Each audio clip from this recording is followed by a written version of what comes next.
มาเอ็นแก้ว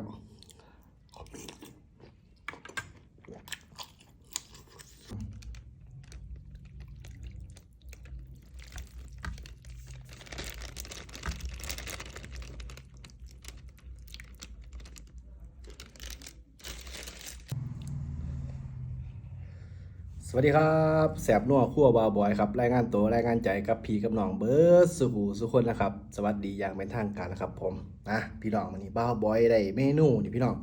ก๋วยเตี๋ยวเนื้อครับก๋วยเตี๋ยวเนื้อลูกชิ้นเนื้อพี่น้องเด่นเน่นเลยครับแสบๆกับบาวบอยครับทุกคนนะครับนะคำแรกแหกหมานมาต้องเมาไร้ใหญ่ห่างครับมาแสบๆกับบาวบอยครับผมมาลุยได้ประเดี๋ยวนี้นี่คำแรกแหกหมานเนาะโคเดแบบตกเป็นคนเลยพี่น้อง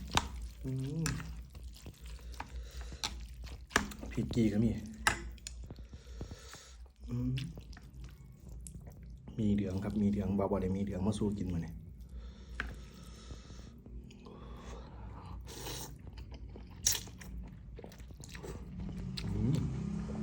ดีเลย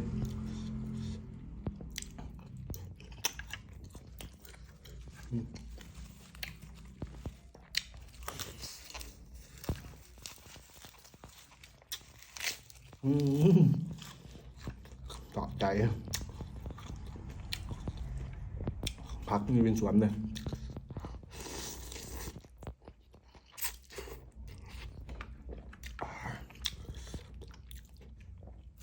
ขนเนี่ย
เอ็นเกี่ยวไปเปื่อยเลย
เห็นไหม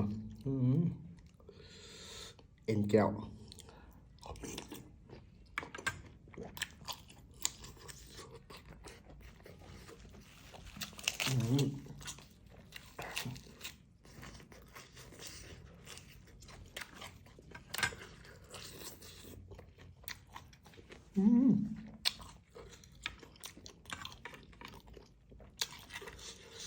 โอ้สะใจฮะ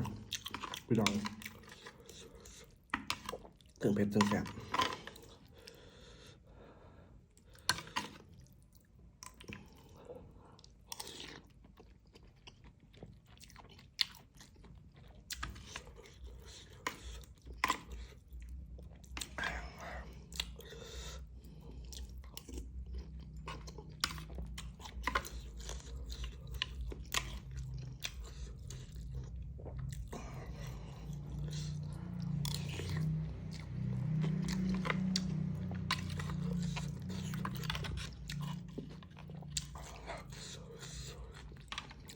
เนื้อแตกเลยอืม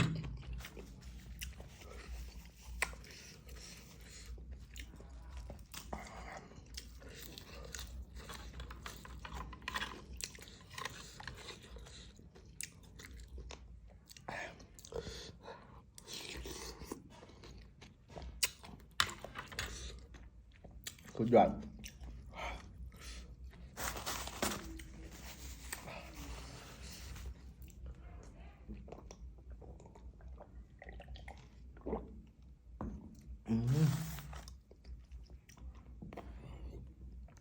ขออภัยได้นะครับโอ้แน่นอิงจริงเลยพี่น้องนะครับโอ้แสบแสบแสบนะครับต้องซื้อมากินนะครับลูกชิ้นเนื้อลูกชิ้นเนื้อแน่นๆเลยนะครับเดี๋ยวโกเด็กนะครับพี่น้องนะครับถ้ามาคลิปนี้ก็ฝากกดไลค์กดแชร์นะครับบ่าวบอยกับขอตัวลาไปก่อนนะครับเอาไว้พอกันคลิปหน้าครับสำหรับคลิปนี้ฝากกับเพียงเท่านี้นะพี่น้องแล้วขอให้พี่น้องอยู่ดีไม่แห่งสูทุกคนโอ้ยเพียรหลายดินพันกันเลยครับสวัสดีครับ